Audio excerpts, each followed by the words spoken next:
Hey, everybody. We've got an exciting announcement. Bourbon School is joining Chef Johnny from the Skunk and Goat Tavern in Northeast PA for a bourbon pairing dinner.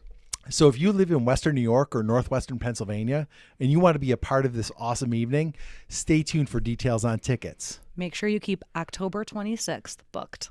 Cheers, everybody. Cheers. Welcome to Bourbon School. I'm Lauren. And I'm Brian, and today we're going to do a little single barrel battle between these bottles here and see which one reigns supreme.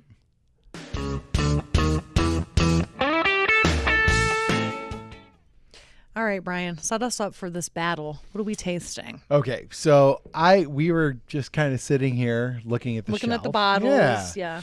And I was like, ooh, let's pick out some of these single barrels and do a little blind. So we picked out 4 single barrels here that I think are all pretty unique. I like that they are all from completely, like, there's not more than one from one distillery. Like, Right. So we should be, because at some points in time, we've done videos where everything kind of tastes yes. similar, and we're hopefully not expecting that this time. Yes, and I feel like we should get 4 distinct flavors out of here. So we've got a 4 Roses, a Brown Foreman, a Buffalo Trace, and a Barton. So I think we've got 4 bottles that should all be unique in character, and we can really get a feel for, like, okay, which one do we think is kind of the best single barrel out of this group? Okay, before we start, price-wise, Yes. these are all above $50. Yeah, like 50, close to 60 maybe. So the Blanton's is a tough one. Yeah, I mean, some it's hard to people pay find a couple now. $100s for this. Yeah. Okay, what about just if you find it on the shelf? If you found it on the shelf, it would probably be $50 or $60. Okay. And then this one is, I think I got this with Sean in Kentucky from Whiskey Wars, and this was, I think we paid like $40 for it. Okay. So they're mid-range. like a $40 to $60 range, I guess, is what That's we'd pretty say. tight. Okay. Yeah. All right. Do you want to ready to taste our first So sample? we're going to go left to right. So we'll start all the way over here. And only the producer knows the order in which they go. It's my favorite thing. She loves when we do blinds. I think she just likes having the secret up there. She does. Oh, that's nice. I think I know what that is. Do you? I don't know. It's actually good. It's We'll very see. It's smooth. good. Well, all of these are good, so I think Yeah. it'll be just interesting to me which one maybe stands out, and then we can rank them Okay. and guess which is All which. Okay, let's go on to sample Going to B. B. I know we didn't say much about A except that it was good. It was good. It was very smooth. It was very, and we should say the proofs on these are all under 100 or less. They're all between like 90. I think the lowest is Blanton's at 93, and then 93 to 100. So they're in the 90s. Let's say. B's pretty smoky. Smoky. Yeah. Huh? Let's see. But they're all going to be smooth, I think. I mean, but that one I got some smoke on it. Oh yeah. Yeah. Holy cow. I was not expecting smoky in this bunch, but It's not at first, but then when Yeah. it kind of comes to the Yeah. back of your palate, you get a little smoke. That's interesting. The smoke and vanilla on this one. yeah, it's good.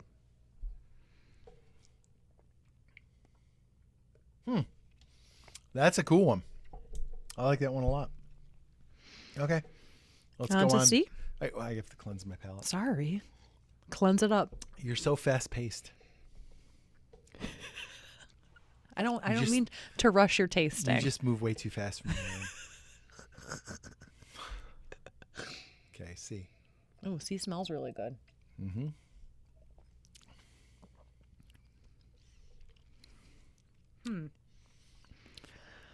That one's good too. It doesn't have any distinctive. I'm not getting a lot of distinctive flavors off of C, but it's good. To me, that one's a little more peppery. Yeah. Like I have that peppery heat on my tongue. Mm-hmm. So we've got kind of traditional smoky peppery. I will tell you, I find them all to be very smooth and easy drinking. I'm curious to see where the Jack ends up, because this has surprised us a few times in Yeah. some of our Oh, yeah. blinds. Like, I don't know what I'm going to get with them sometimes. Usually I like it. Oh, this one smells really good.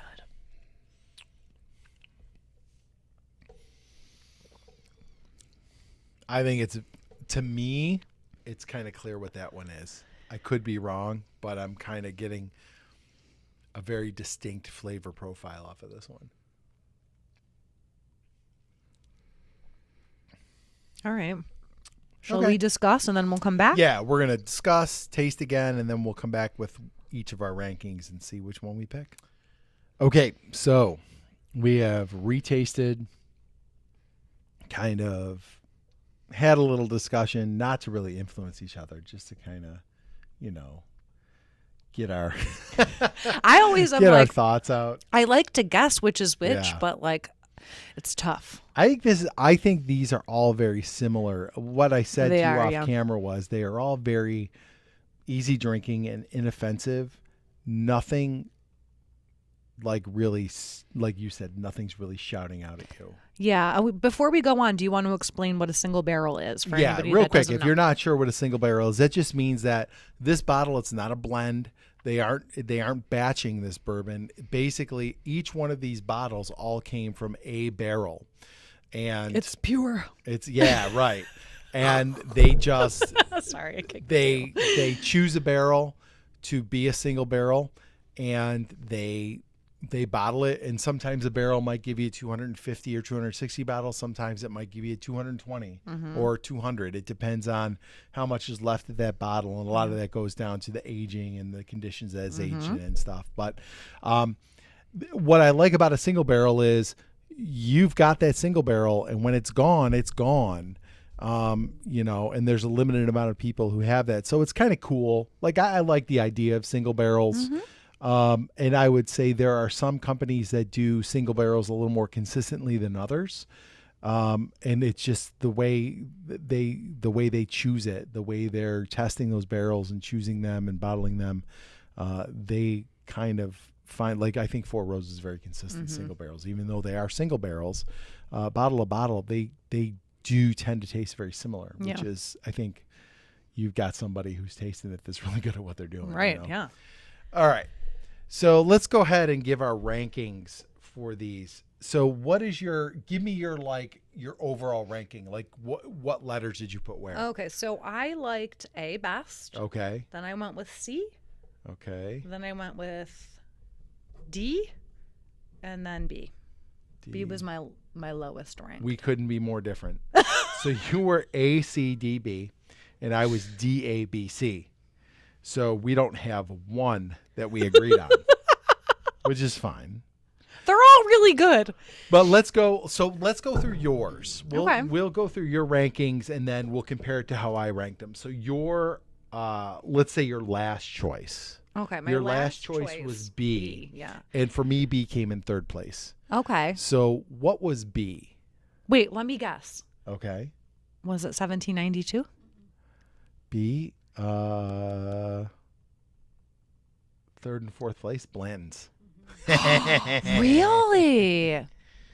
See, and I really liked it. Blanton's when we did our 30-second bottle review of it, but it just was too smoky for me in this Buffalo Trace. in this mix. It was. I will tell you, it was smoky. It had a what the heck was that about? It had a weird smoky flavor. Remember, again, this is single barrel, so every bottle of Blanton's, you might not get some smoke in, but this one definitely had a smoke to it, kind of in the middle of the palate. So, all right. So you ranked it last. I ranked it third, which seems appropriate to me. Well, you know what's crazy too is that this is the hardest bottle to find in this batch. Yes. And I ranked it last. I mean, it just goes to show you can get really good single barrels that solidly mediocre. Yeah. Compared to these other ones, I think. Okay. All right. So then next you went D was your third place. D was actually my first place. And I think D was Jack Daniel's. Okay, I thought it was Jack Daniel's too. It is. It had that distinct Bananas Foster. Yeah. And I have always said with this one, of all the Jack Daniel's bottles, this particular one, this Black Label one, Single Barrel Select, has always had the strongest banana note to it for me. So I think that kind of tracks. So it's a good pour. I actually like the barrel proof better than this, but it's a decent pour for sure. All right, so D was Jack Daniel's. That was my number one, your number three. So then you put C in second place, and C was my last place. Yep. Really? Yep. Okay, so it's got to be Four Roses. No, I think it's 1792. It's Four Roses. So that kind of, I mean, you're a Four Roses fan, so it tracks that you put it as your second place. I'm sorry, but I'm consistently in blinds picking Four Roses very low, even though on its own, I like this bottle. I have the same experience with some of my, the ones that I reliably go to. Sometimes when we're just doing these blinds, they don't hold up as well. That's crazy. It's only in comparison to other bottles. That's what happens. And it's eye-opening. It makes you question, like, why do I like this so much? But when you're drinking it alone, it's just a different experience than when you're comparing. Yeah. And I just took my last sip of it. It's good. I don't know what it is. It just, when you line it up, this is the second time that I've lined it up and it's not done well. I kind of thought this might be my number one, because it has done well in the past. So that you just never know. My number two and your number one, so I would say this was the best performer of all of them, is the never would have 1792 single barrel. So that was A. So that's this one here. Mm-hmm. And I liked A. I felt like this one was the most balanced. Mm-hmm. Like it had sweetness, it had some heat to it, it had some spice to it, but nothing overpowered it. Nothing stood out. It was just kind of across the board a nice smooth drink. Yeah, it was kind of like the average of all the other ones. Like this is the meat, like if you take all of they're all kind of tasting the same. This one was a little bit better. It's a nice balance. Wait, what was your number one? That was my number one was the JD. Okay. The Jack Daniel's. But that is a nice bottle. So this is a Toddy's pick from Bardstown, Kentucky. Maybe that's why it's so good. It's good.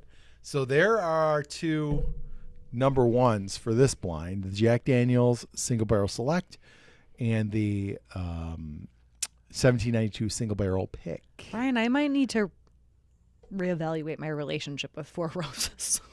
I know. But you got me that OSEO bottle. Yeah, that's delicious. That was so good. Like ridiculous. I mean, the barrel strength's a different animal. Yeah. But I still think this is. I still really like this bottle. I know. Yeah. We've got to try to line it up in something where we give it some redemption. We need to. Yeah, we need to for or sure. Or I need to divorce it. I have an idea. Okay. Producer's got an idea. Uh-oh. So there's going to be some Four Roses single barrel redemption coming at you guys. All right. Well, hey, look, it's a blind.